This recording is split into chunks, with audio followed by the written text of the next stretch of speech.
He's in. Ross Appel is one of the newest members of Charleston City Council, representing the District 11 area of West Ashley. I sit down exclusively with the Councilmember-elect for this edition of Quintin's Close-Ups. And if you haven't already, subscribe to my YouTube channel and download my free Quintin's Close-Ups app in your Apple or Google Play stores. Councilman Ross Appel, welcome to Quintin's Close-Ups. I can't believe I'm here again. This is amazing. Amazing, and obviously you are elected a councilman. Congratulations to you. Well, thank you so much. It's been a very exciting week. As a matter of fact, you said this on your Facebook page. You said this quote, "I am very rarely stunned, but that's how I feel this morning. We won big last night, carrying 67% of the vote." 67% of the vote tells you what, Councilman?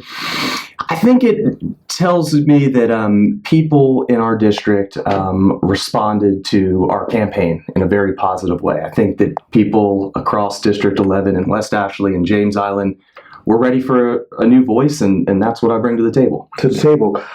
How high will your voice go on Charleston City Council? Well, that's yet to be seen. I'm going to be one of the new voices on council, but I'm going to approach my tenure on council the same way I approach my campaign, which is with relentless tenacity and hustle. And I'm going to work extremely hard every day to make sure that we deliver results to our district. As a matter of fact, you also said this too, we could not have done it without the votes of the 2,082 District 11 residents. Our goal was to hit 2,000 votes, and we made it happen. When we got started, Alexis and I had no idea what we were doing, but we gave it our all, and the results are just overwhelming. We met thousands of people this fall, and it was a truly incredible experience. What's also your message to those residents of District 11 right now?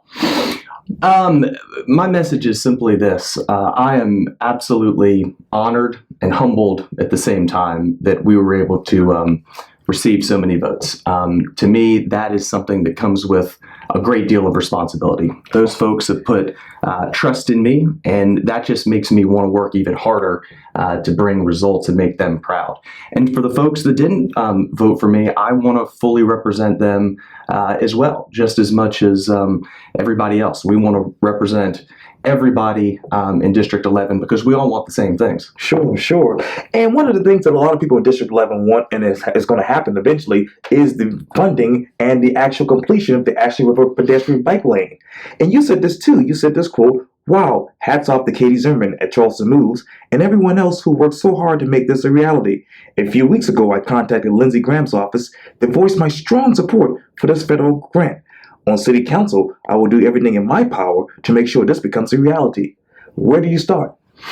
Well, so much tremendous work has already been accomplished. And first, you got to start with Katie and Charleston Moves and her board and her, advocates in the community that have been working on this for a long time. Right. But now, the real work starts. I mean, we've got the funding in place, which is fantastic and always a major challenge. But we need to make sure that we work through all the different permitting and design issues, the bureaucratic red tape that I'm sure exists at the federal, state, and even local level. So for the next 4 years, it's incumbent upon us on City Council, and me specifically as the representative for District 11, to make sure this thing actually gets built. And I'm going to work hard every day to make sure that happens. And you just got started also at City Hall just a couple of minutes ago because you just left the ad hoc committee. Correct. It turns out they have budget ad hoc committee meetings over in City Hall. And I thought that even though I'm not on council yet, I want to be in a position to hit the ground running come January. So I went there today as a member of the public to observe Councilman White lead that committee and everybody else on that committee. And it was very eye-opening. And it was a wonderful learning experience to see what the various fiscal issues are at the city level. What are the fiscal issues in District 11? Well, we have got to find money to address the number one issue that's facing District 11, and that's flooding.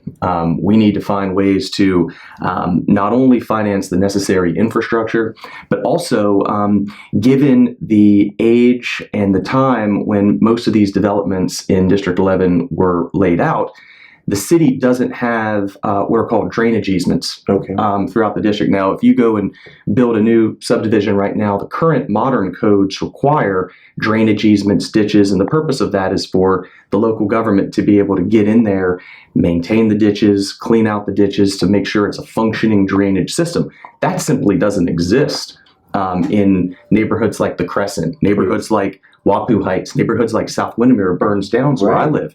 So, this is an immediate concern. We have to find ways where we can get easements necessary to allow the city to maintain basic drainage infrastructure. And that's going to be a challenge for us because we can either purchase that property or we have to look at other legal ways to actually get those rights because they weren't put in place when the neighborhoods were developed to begin with. That's going to be a big challenge. But my hope is that the community understands now just how significant of an issue flooding is, how it impacts not just individuals but the neighbors, and we need to find a way to work together, work through these issues to put a functioning drainage system in place in some of the most wonderful neighborhoods of District 11. 2 questions. That drainage system, how much would that cost? That's a good question. So, for example, when you talk about drainage easements, you're talking about either purchasing an actual strip of land on somebody's property, not purchasing it necessarily outright, but purchasing an easement to allow a drainage ditch or a pipe or some other feature. You can either negotiate that cost with a property owner, or if a property owner may decide he doesn't want to sell it. And the city, like all local governments, have a power called eminent domain, which scares people, and rightfully so. It's one of the most extreme powers that government has to be able to take private property for public use. Now, under our federal and state constitutions, the government has to pay what's called just compensation. They can't just take the property and say, sorry. But these are thorny legal issues potentially. Now, somebody could say, you know what, city? I'll give you an easement across my backyard for $1. That's possible. I don't know how likely that is or how widespread that'll be, but you can have that on one extreme, and then on the other extreme, people saying it's going to cost $1 million. We have to find a way to work through those issues. It's not going to be easy, and it has never been done since these neighborhoods were developed, but we've got to find a way. I mean, there's just no other solution. We have to work hard and not ignore the problem. Ignore the problem. How did you get here? Because when I interviewed you the last time, it was big issues with 526 and you did not have enough experience. What is your message to those people right now? The proponents of 526? Yes, sir. I'm not coming to take your road. I promise. I didn't file a lawsuit to stop 526. The lawsuit is about the funding for 526. All those issues are going to get themselves worked out. City government doesn't have really any direct role with 526. That's a county and state role. I'm not opposed to 526. I think it should have been built when I was in diapers. And when you hear some of our politicians here locally outside of a political campaign, they'll tell you everything's moving forward, everything's great. So I think it turned out that 526 issue and message really wasn't that significant in the race. And I think that's because voters are more focused on issues like flooding, overdevelopment, and things of that nature here at the city level. And when you talk about, obviously, overdevelopment, you talk about that big issue, fill and build. Oh, yeah. Where are you with that? So there's no question that irresponsible development can cause flooding and exacerbate flooding issues. We shouldn't be developing in wetlands. We shouldn't be developing in, ecologically functioning water basins, things of that nature. I will tell you, though, the ban on fill and build has a lot of, intuitive merit to it. It sounds very appealing. However, when you start really digging into the technical details of this, and also some of the legal implications of it, it starts to get a little bit more complicated. But here's the bottom line. We are going to pass zoning reform and stormwater management, stormwater regulation reform to minimize and require developers to not make our flooding worse. For instance, with the stormwater manual, what procedures do you want to be using next for your district? So I think that for my district is primarily built out already.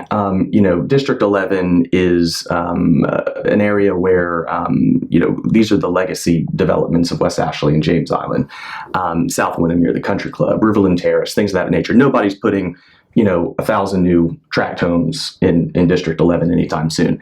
But when we do, urban infill projects, right, when we do renovations to properties, we need to make sure that we're not developing in a way that exacerbates flooding to neighboring properties. So things like requiring impervious surfaces to be minimized, so we're allowing the water to actually get through and percolate properly and drain to the proper places. But the major issue with flooding in District 11 is what I was talking about earlier. We don't have a functioning drainage system to begin with. I mean, that's just crazy to say and to think about. But we need to find a way to establish a functioning drainage system. We need to get a maintenance schedule going, and we need to get it done immediately. That's the major issue I see with flooding in our district. Councilman Appel, thank you so much for your time. And again, welcome back to Quintin's Close-Ups. Wow, I never thought I'd be back, but here we are. Yeah, thank you. And again, congratulations. Yes, sir. Thanks so much. It's always an honor and a privilege. Likewise. Thank you, sir. Yes, sir.